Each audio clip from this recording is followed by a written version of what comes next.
man. Are you still doing that family getaway at the end of the month? Yeah, so I'm Hard going Vayava. directly from here. We're going there, Rice Lake. Beautiful. That's after Shabbos. Okay, so enjoy. So yesterday, we actually had a jam-packed day. We actually learned 3 Mishnayos yesterday. We learned the Mishnah about Yisayma, Shenesarsha, and Niskarsha, which just reinforced the shlita of Rabbi Akiva, that even if a naira is Nisarsha and Niskarsha, there's still a din knas, and the knas goes to her herself. That was Rabbi Lozer's opinion about his Rebbe's work. Then we had how you make an assessment of boishes, hakol v'yam mavayish v'amizbayish. We discussed giving kratzmich bonuses to your eved, and you give the eved mistletoe activities. And then we discussed, the last Mishnah was teaching us a little about when the halacha of knas applies, and we had a machlokes if it applies to a ketana or not, where Reb Meir said it didn't apply to ketana, like our Mishnah at the beginning of Elon Iris, and the Chachamim held it did apply to a ketana, and the reasoning for it was that naira is written without a hey to tell you that it even means a ketana. That's what we learned about yesterday. Someone did pose a question yesterday, or Moshe wanted to pose a question that I didn't have the answer to. And we know by a mafuta, if she's already a boigress, she gets to keep the payment. I'm sorry, by mafuta, there is no payment at all because she's moichel. Obviously, she was a willing participant. By oynish, she gets it. So he asked me, where do you see it all that if the father is not there, that she gets anything? Maybe the holding of knas was said exclusively for the father. Who said b'chalal there's a din knas by to the woman herself if her father's not alive? And I couldn't find any such proof. In fact, that there was a din knas. The only inkling of a thought that I had was if you learn, like Rabbi Akiva, that knas la'atzma and yudash shaloy rasa, there's a diet. A shaloy rasa doesn't go to the father, but it goes to her. So there, maybe there's a little bit of a limud saying that she gets knas. But other than that, I don't recall any sukkim or limudim that we had to tell us that she gets knas if her father's not alive. So if anyone sees anything like that, I'd appreciate sharing it. Because otherwise, there's no makar, there's no meforshim makar in the Torah. That you get the nezek components, that we understand. That's regular damages. But the knas is what I'm not sure where that comes from. Okay, so let's see this Mishnah. This Mishnah is, I think it's the last Mishnah in the Perek, and we were finishing Perek Elon Iris today, and it talks about the rules of knas. And there are some quite interesting rules. Somebody was moed b'knas. He willingly offered up that I was mefata, someone's daughter. Mishalim boishes upagam al piyatzman. He will pay boishes upagam, which are payments of nezek, even though we only know because he shared that information. Vein mishalim knas, but he doesn't play knas, and Rashi already told us we went to yesterday because moida b'knas is potter. We know there's a machlokes by moida b'knas v'achach bo'edim. What if he's moida b'knas? He's moida that he stole something from somebody, so he's chayiv kefir. Or he's moida that he was mefata a woman, so he's potter from knas. And then Edom come along and independently verify that he did it. So moida b'knas v'achach bo'edim. So the Gemara discusses, what if he only ran to Bezdin because he saw the Edom coming, and he knew he was stuck anyway? But, and there's a shiloh if there's a machlokes there or not. Or maybe the machlokes is only if he happened to have innocently been moida and then later Edom came. So there's a whole shiloh about even what the shiloh of moida b'knas v'achach bo'edim. But Rav holds that moida b'knas v'achach bo'edim is potter.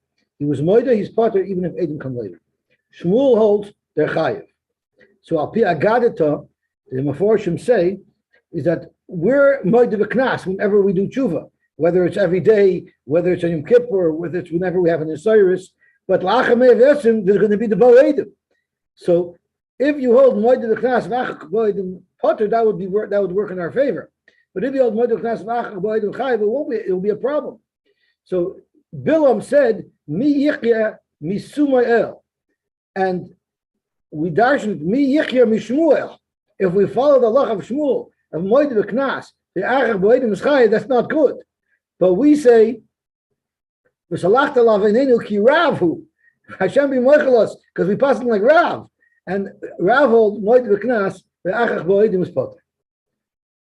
Okay, zog to Gemara weiter. I thought that was a cute word. Ha'omer genafti.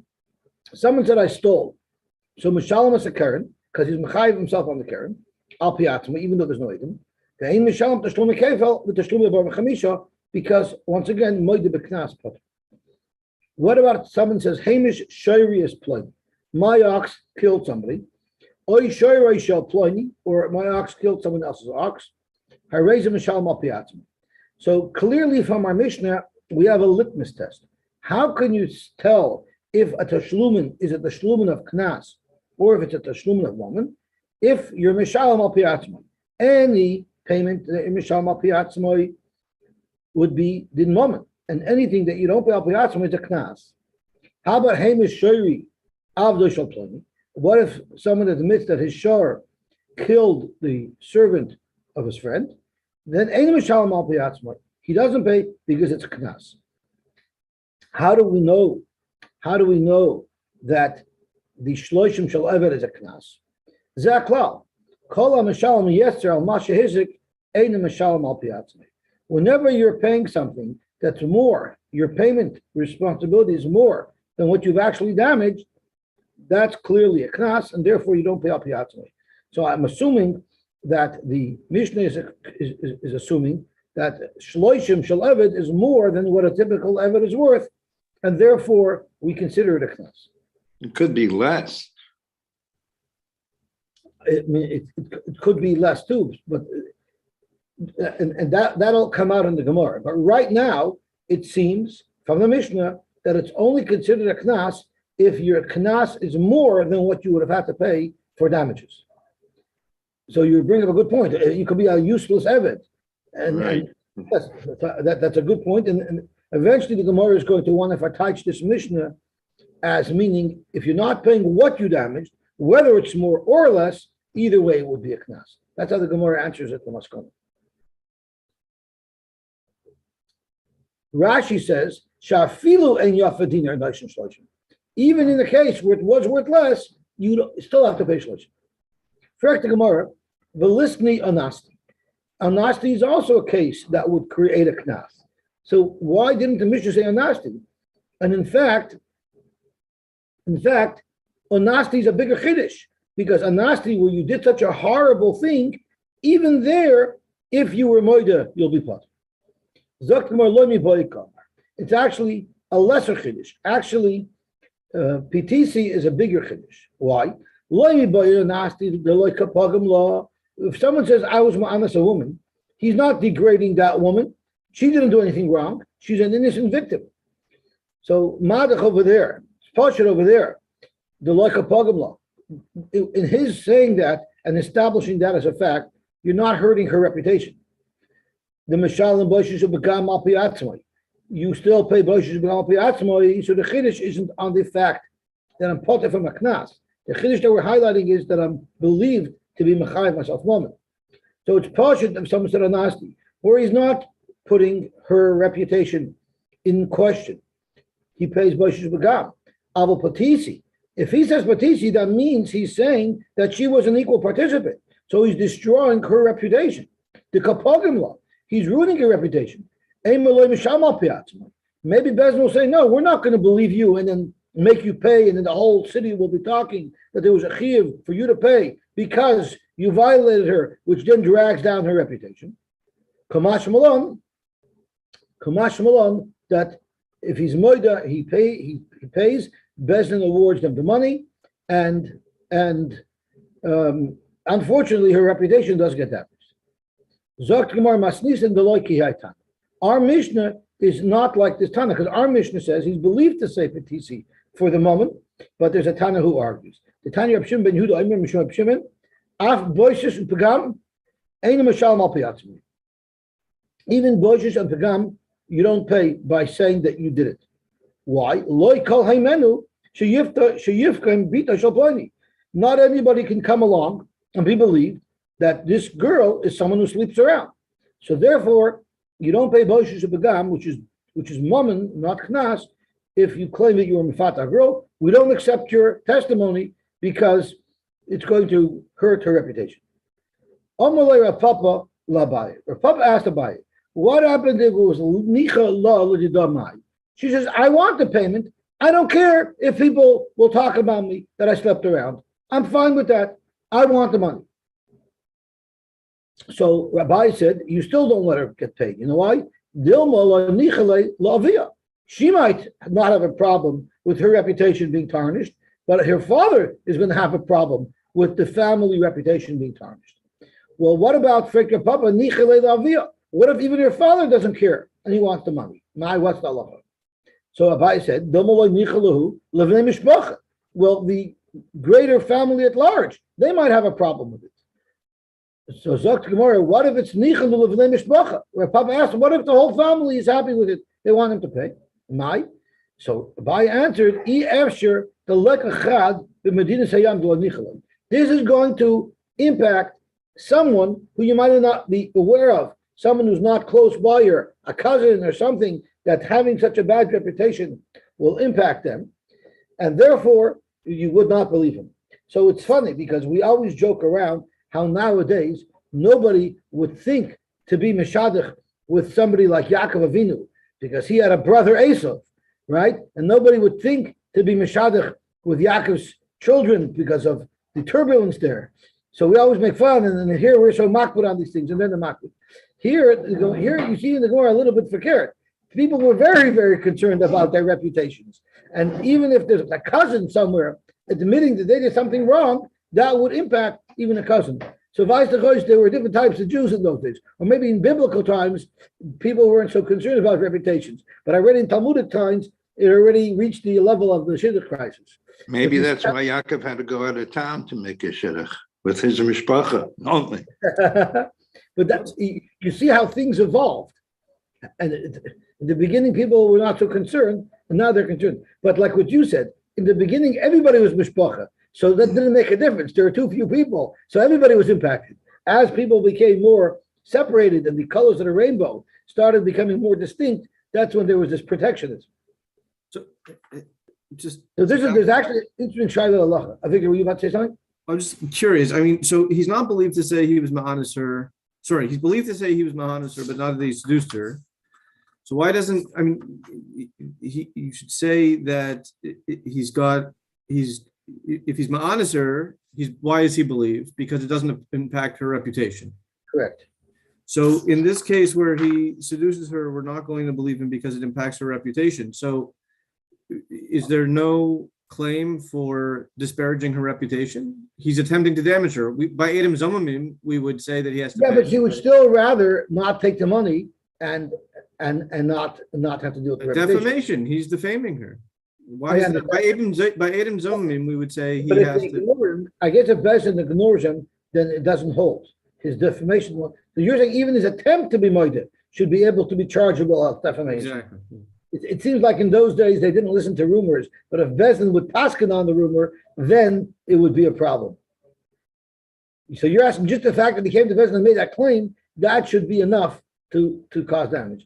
I guess it wasn't that way, or maybe didn't get out, it was more quiet until Bezin paskin.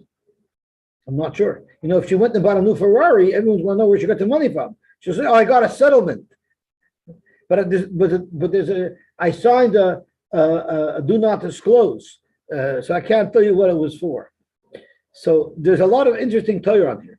There was actually a case that was brought down in one of the earlier Achronim where somebody in a family was about to do a terrible avera. I don't know what the avera was. I could only imagine maybe a person wanted to marry a goy, and it would have something that would have tarnished the whole family.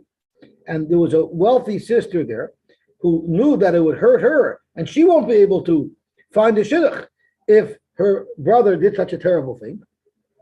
So she offered her brother an enormous amount of money not to do the Aveir. And he didn't do the Aveir. And now she's going to her relatives to make a claim and say, it wasn't only me who had a concern that it just shouldn't tarnish our family. Really, everybody in the family is concerned. So although I laid out the money, I want you to chip in with me. And does she have a right to ask them to chip in with her? This was actually a real shayla that occurred in the early Achronim times. And they brought a right from this Gemara that you see even the B'nai Mishpacha in the Medina Sayyam has an interest here. And she has a right to ask them to contribute, because you see from the Gemara that no matter where you are, if you're part of this family, it will impact you, and you would want to prevent them from disclosing such information. There's another big shiloh here. We've been talking here about the knas of the 50 shkolim, but there's another thing that the ma'anis has to do. He has to marry her. Lo yuchal l'shachal kol yomav. So the question is that part of the knas, or is that a separate mitzvah or a separate halacha? L'may nafkamina, very simple. If he's moida b'knas, is he going to be potter? If he's moida, is he now absolved from having to marry her? He can get out of drinking his otzitz. It's even more relevant and more real. We're going to soon see in the Gemara, there's another massive difference between knas and mammon.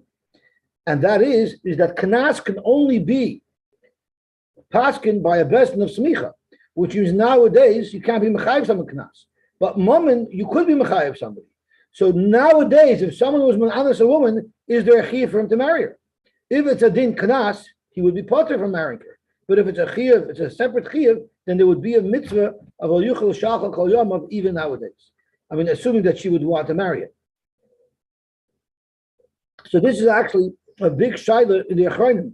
There's actually machlokes between Rav Chanan and Wasserman, who held it to knas, and it wouldn't apply nowadays, and the chinuch, who held it to separate mitzvah.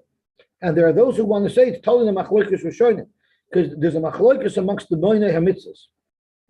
The Rambam lists off as a separate mitzvah the mitzvah for a ma'anis to marry his victim, and other Rishonim, I think Pshaji Goyin, does not list it off as a separate mitzvah. So there are those who want to tell you that's mamish the shayla. Is it part of the whole knas, or is it a separate mitzvah, which would then apply nowadays? So there are some poskim that paskin that if it's according to those that it's a separate mitzvah to marry a woman who you are ma'anis, then it should even apply not only if you're ma'anis a naira, because that's where the Torah says this halacha, but even if someone is ma'anis any woman, and it would impact her, that it would be hard for her to find a shidduch, he should marry her. And ad kedei kach, it was gepaskin for somebody who's ma'anis a woman, and it makes another huge nafkamina. Someone was ma'anis a woman, and be'etim would be mechuyev to marry her, but he was already married. So there's a chayim to ben gershon that doesn't allow him taking a second wife. I don't know why his first wife didn't want to divorce him, but that's besides the point. So the shaila is, what should he do? Asay is not, in this case, Asay is not like Haloisha like we learned yesterday, because she could refuse. But Chayim to ben gershon, maybe the Chiv Asay would force him to divorce his wife. Or it would be doicha. So there are bon and paskin that instead of marrying her, he should give her a huge amount of money so that she should be very desirable to somebody else. And therefore, through that, he'll be yoytze his mitzvah of the chiv to marry a woman who he is ma'anis. Who says that the time of the mitzvah is for the ma'anis to marry her is because nobody else will want to marry her? Because that would be in contradiction with this Gemara. Why? Because this Gemara is saying that it's not an issue to say he was ma'anis her because it won't negatively affect her. She won't be humiliated by that. It won't ruin her reputation. You just said she won't be able to get a shidduch. So he has to marry her. So it either destroys her reputation to the degree that the only person who will want to marry, who she can marry, is her rapist, or it doesn't ruin her reputation. But those are two big extremes to try to put into one tent. I hear. Okay. Let's see the Gemara writer. Ha'omer ganafti Mishalom Asaker. Itmar. Palganiska. We know that if one has an ox and the ox never gored any other ox before, because an ox is a docile, calm, domesticated animal. And one day it goes and stoices another animal and destroys it and causes $1,000 in damage. So the Torah says that you don't pay $1,000, you pay $500, but you don't really do that either. The law is, if your ox stoices somebody else's ox, so his ox is worth $1,000 alive, and now it's dead. Even the carcass of an ox has some value. So let's say the carcass of the ox is worth $200. So you've in fact caused the fellow damage of $800. So the halacha is the damager, the owner of the bad ox, of the ox that stoiced, would have to pay half of the damage, which is 800. So half of that will be 400. That's the law. So this tashlumin of 400, what is the deal?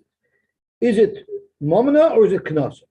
Rav Papa Amar palgadis momina. Chati nezek is actually momina. It's din. He owes it minadin. Which means if he owes it minadin, so why doesn't he have to pay the whole thing? If it's an actual damage, why can they get away with that? Amar palgadis knas. It's only a knas. And let's understand it. Rav Papa Amar palgadis momina because kasover stam shvarim lav v'chesker shimer kaimi. All oxen are troublemakers, and they need to be watched carefully. And you can't just let them wander and roam thinking that they're not going to cause trouble. So therefore, if your ox caused trouble, it's definitely something that should be mechaydi. Uvidinu the mishlim kule. If that's the case, if it's incumbent on every person to watch every ox, well then, if his ox gored, he actually reneged on his responsibility, so he should pay nezek shalom.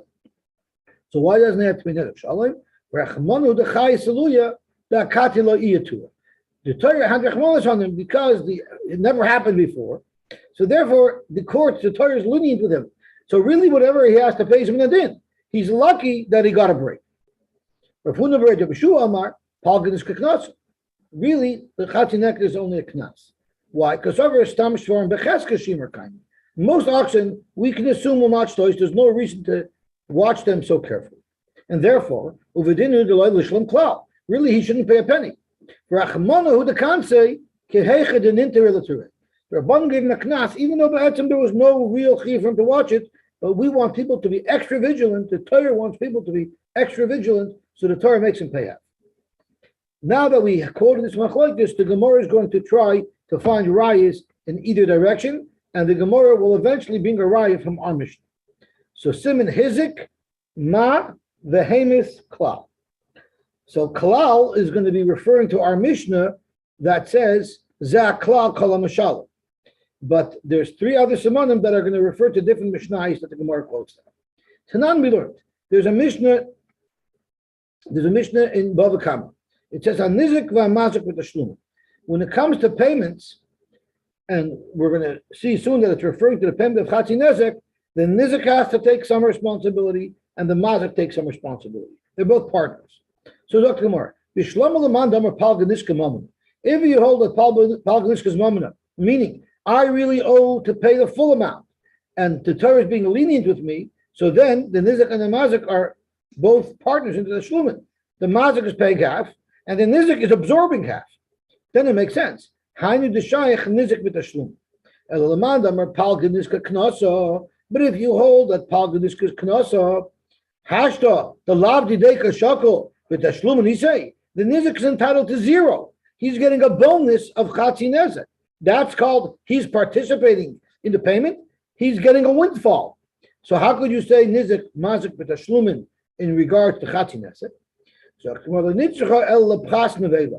we discussed that if the dead animal is worth 200, so that's not considered the nizik having been damaged. The damage is only the 800, which was the difference in cost between his live ox and his dead ox. The nizik is responsible to deal and to liquidate the dead ox. Now, from the time the ox dies till the time he's able to get the CAA out there to tow it, it's going to deteriorate. A dead animal deteriorates. We take a snapshot of exactly at the time of the damage, and that's when we say what this animal was worth. But it might take some time, and therefore it might cost him $50 to $100 just to deal with the animal and suffer the losses of the rotting that it might rot till it's dealt with. That's the nizik's problem. So why do we say the nizik is also contributing, even though the chatzi nizik is a windfall? It's because we make him absorb the pchas nevela.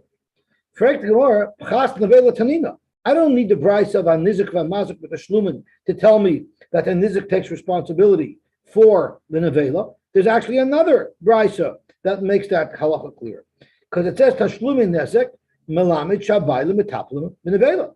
So why would I need two mishnayos to tell me the same halacha? And for the Gemara chada b'tam v'chada b'muad, I need a brisa or a mishnah to tell me that by a short time the nizik is responsible for the nevela, and I also need a brisa to tell me that by a shor muad the nizik is responsible for the nevela. And you need a mishnah to tell us in each case. Yashmi and tam, if we only knew that by a tam the nizik is responsible for the nevela, we should the mazik really wasn't such a bad guy because his animal never shtois before.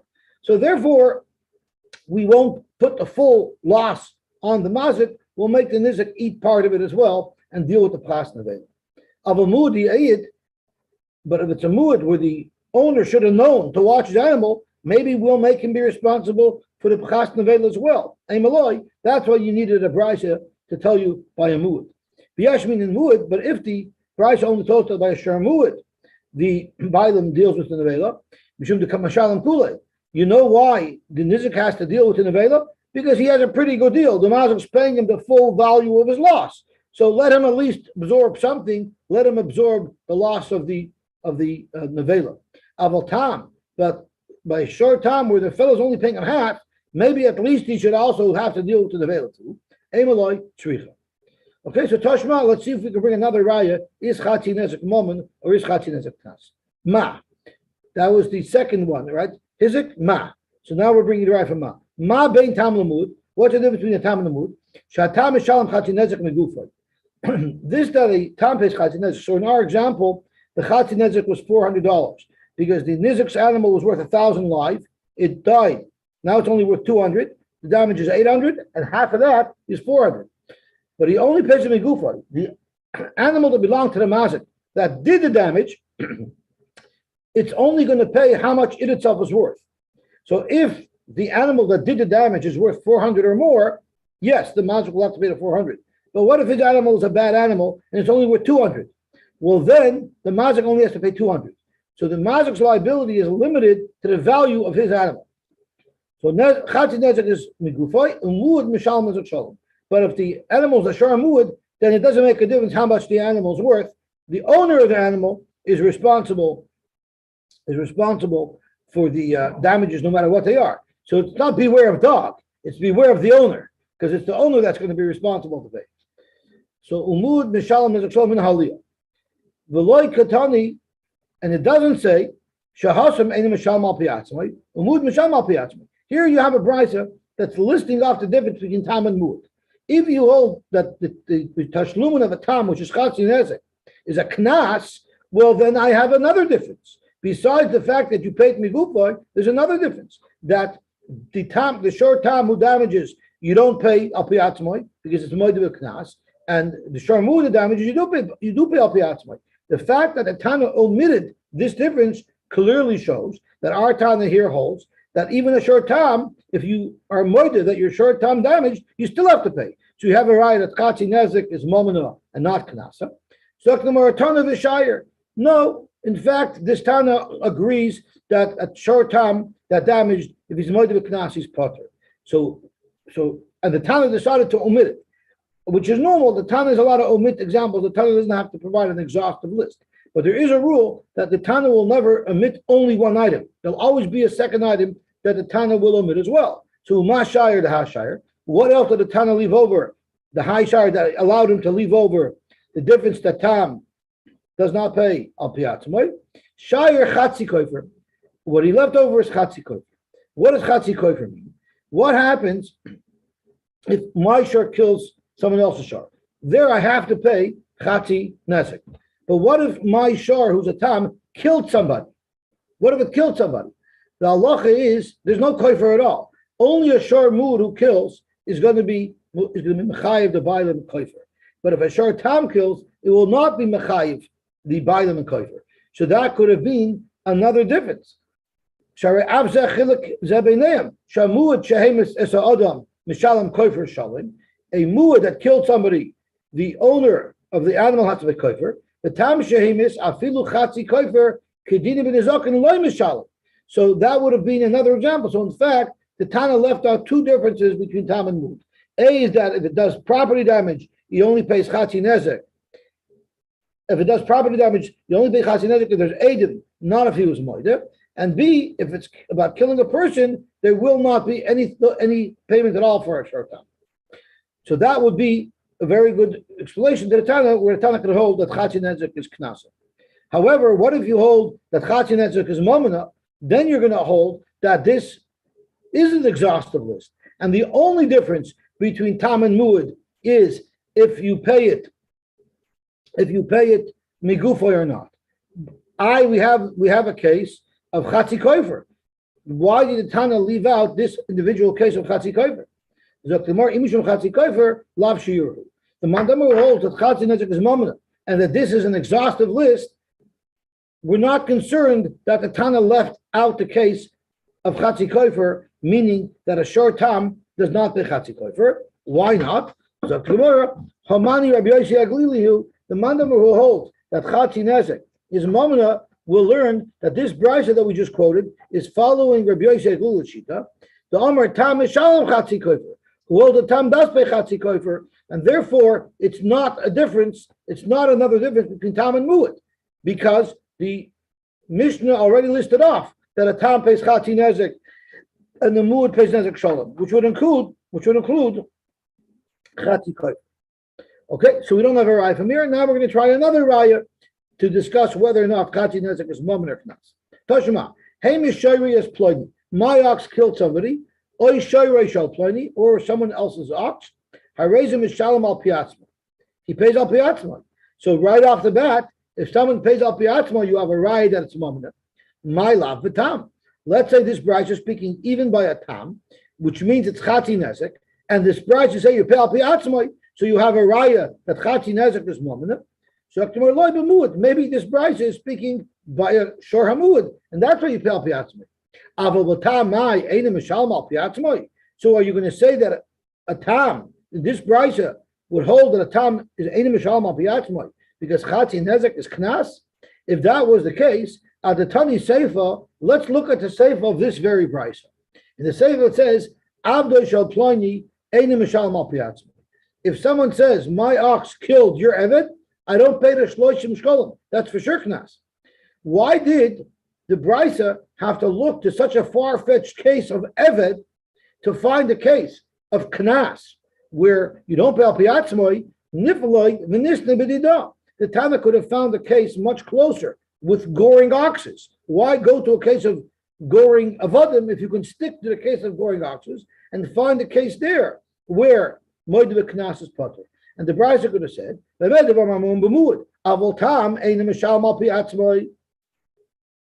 for the Gemara, who said that going to a case of Eved is considered moving further away? Maybe we want to stick to a muad. Kula b'muad kamari. You're telling me stick to a closer case with an animal and call it a tam. But then you're moving to a muad.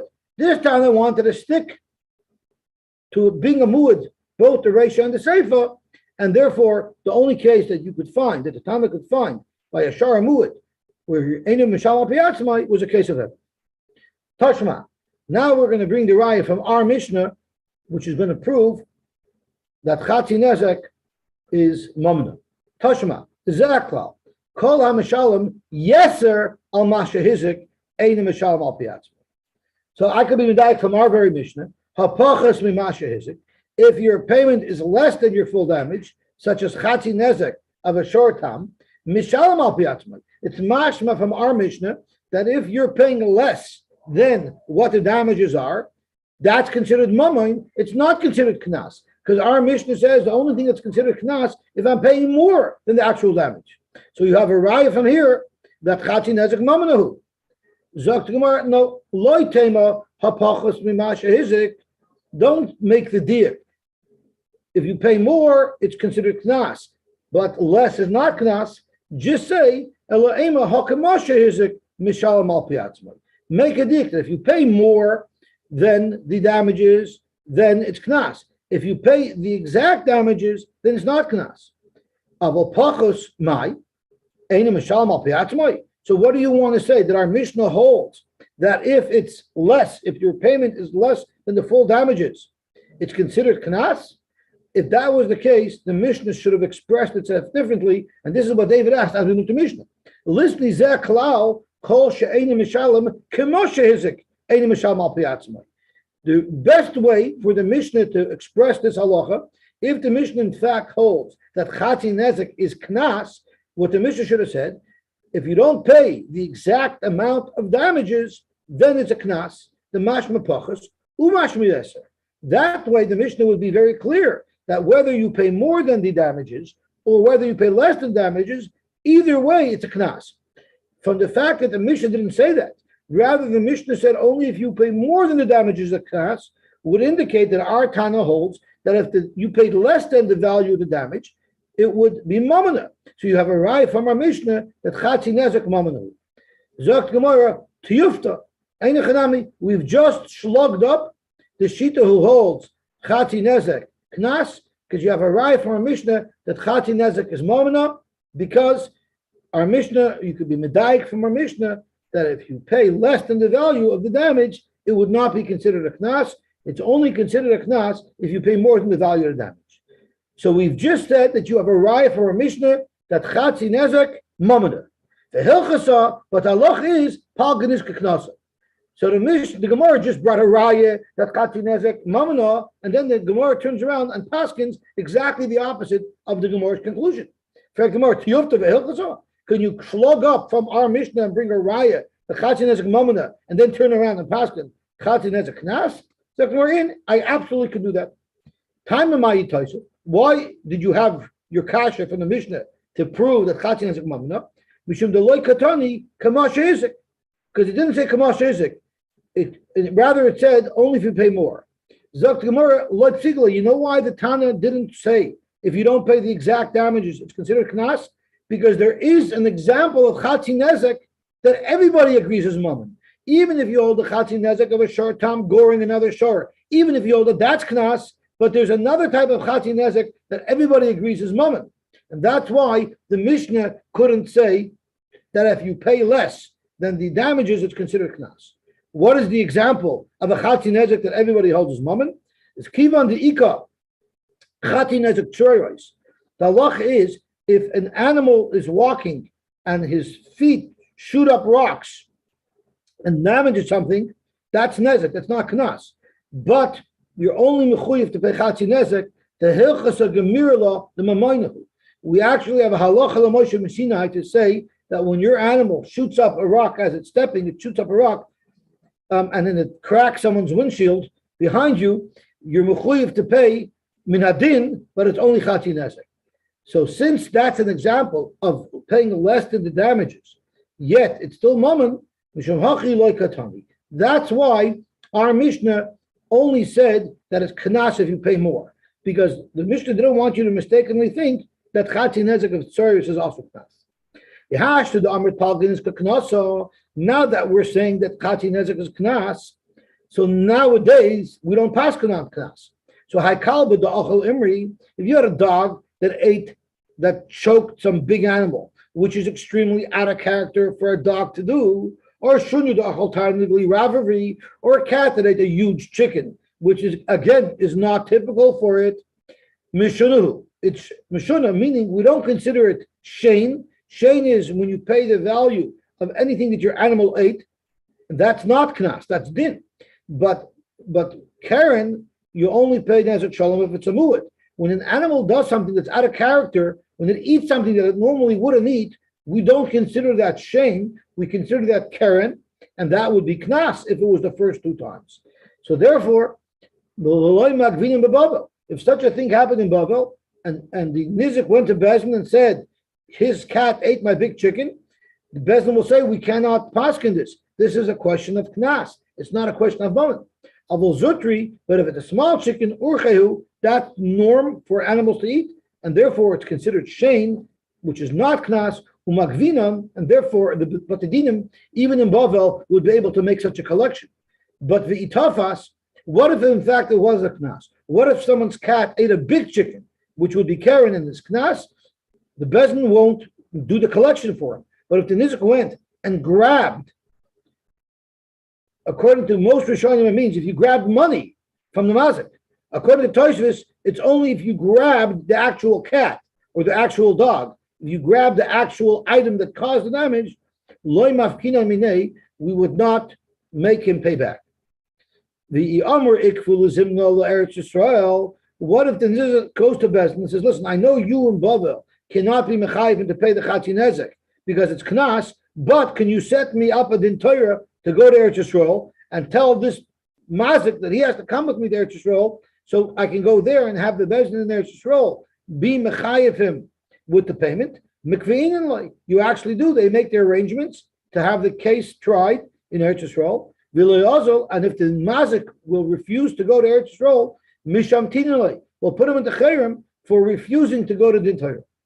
Benkach or benkach, whether or not we ask him to go to Eretz Yisrael or not, mishamtinalei, we put him into chayrim for a different reason. Damrinalei slik hazekach. We put him into chayrim. We tell him you need to destroy this wild animal right away. And if you don't destroy this animal right away, we're going to put you into chayrim. Midir Abnasan, Tanya Abnasan Aimer, Minayin Shlo Yigdal Adam Kelavra. How do we know that a person shouldn't raise wild animals in his house? He shouldn't possess partially broken ladders that someone could fall off and get hurt. So when someone has a dangerous situation, you force him to correct it. But you don't force him to pay. The most you can do is force him to go to a place where there is a bezdin. Baruch Hashem, we finished Elonairis. We're neder hadin alach Elonairis, hadin alach Elonairis, hadin alach Elonairis. Okay, we'll stop here. So I think we finished 1/3 of the Masechta. There's 112 letters, so we finished more than a third. Oh, we finished Kesubos 1 in our scroll? Oh, so we can make a siyum on Chelik Aleph of Kesubos 1.